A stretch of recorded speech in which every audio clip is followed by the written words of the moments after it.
Additives and fillers were added to plastics, adhesives, and building materials starting back in the 60s to help stop the sun degradation in products, which is also called creep. At the time, filler represented about 10% of the total product content and costed about 11 cents a pound.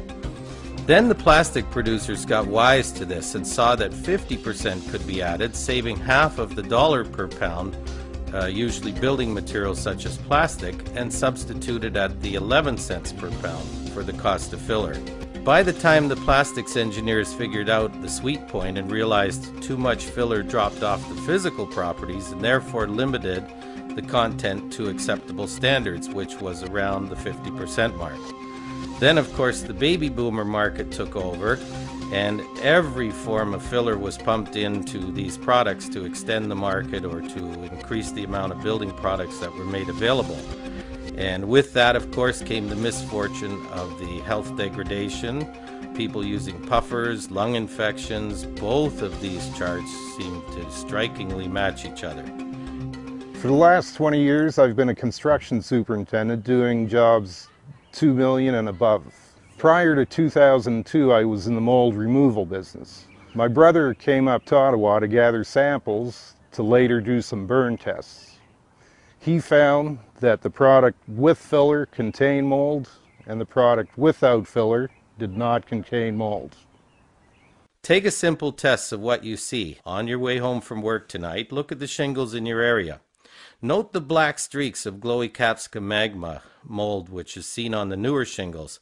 And in the same area, see that real old 30-year-old plus shingles, usually on garages and cottages, seem to have no mold at all. In fact, have no mold. Siding shares the same problem. If you look at aluminum siding or whether it's vinyl siding itself, both of them have filler in the paint on the aluminum and filler in the vinyl on the vinyl siding. And if you look up close, you'll see little colors, usually gray, green, or black, and those are the start of the definite mold problem. We're also speaking of adhesives. So inside of all forms of glues and adhesives, you'll always find filler, at least 50% of it. And of course, with it comes the mold. If you look in showers and around windows, clear caulking or clear vapor barrier has absolutely no mold, yet opaque vapor barriers and colored caulking always has mold.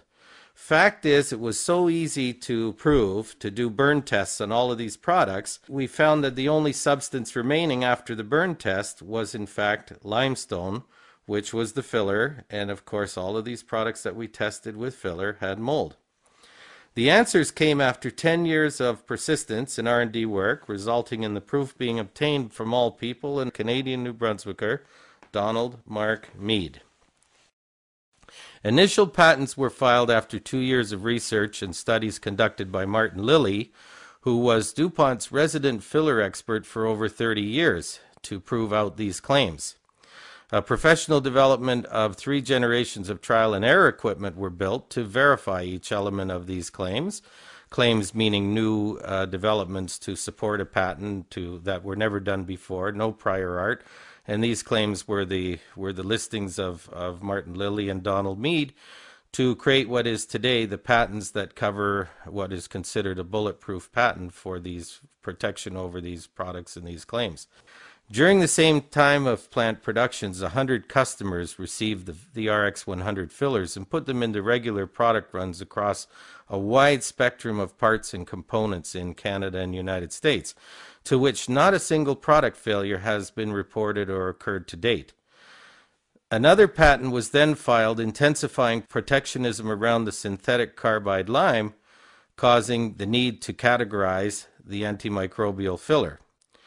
Staff at a clinical study lab was hired to conduct even more international testings on controls designed to fully evaluate the filled products, second, the RX100 filled products, and thirdly, products with no filler at all. And all 3 proved beyond a shadow of a doubt that these results are correct. About 2 years ago, I had a major mold problem in my house.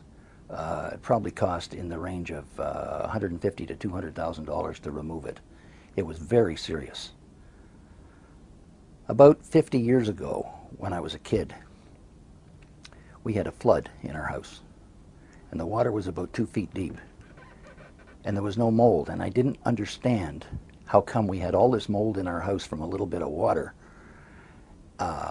compared to 50 years ago when we had almost no mold. In fact, I don't remember any mold at all. We continued living in the house.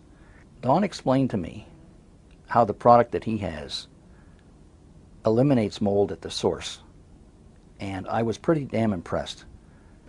Filler is the perfect agroscopic host for mold. Mold is a known health implication and forces the hand of everyone to use RX100 as the only known antimicrobial filler alternative. Alternatives to RX100 simply do not exist.